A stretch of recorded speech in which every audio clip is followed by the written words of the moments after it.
Иммунитеттің 80% ішек жұмысына байланысты. Оны бәріміз білеміз. Ал ішек ауырса, онда иммунитет те нашарлайды. Адамның көңіл-күйі де иммунитетіне, яғни ішекке байланысты. Себебі серотонин гормонының 85% ішектен бөлінеді. Сондықтан ішек денсаулығын сақтаудың маңызы зор. Кейбір зиянды әрекеттерден бас тарту қажет.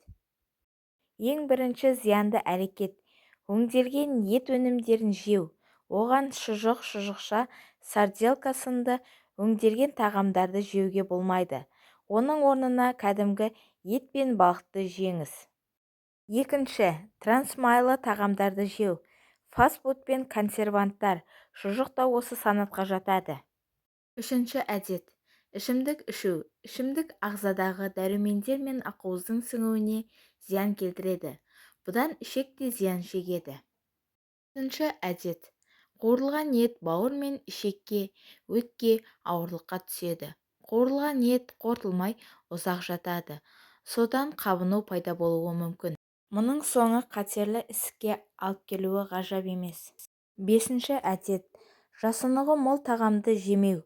Яғни жасұнығы мол тағамды жеуді әдетке айналдыру керек. Адам күніне кем дегенде 25 грамм жасұнықты жеу керек.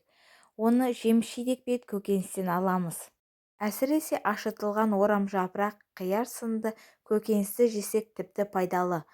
Ашытылған айран, сүт те ішекке жақсартады. Айтылған ақпарат көңілдеріңізден шығып жатса, менің арнама тіркеліп, лайк басып, комментарий жазып, қолдау көрсетулеріңізді өтінемін. Қолдау көрсеткендеріңіз үшін алғысымды білдіремін.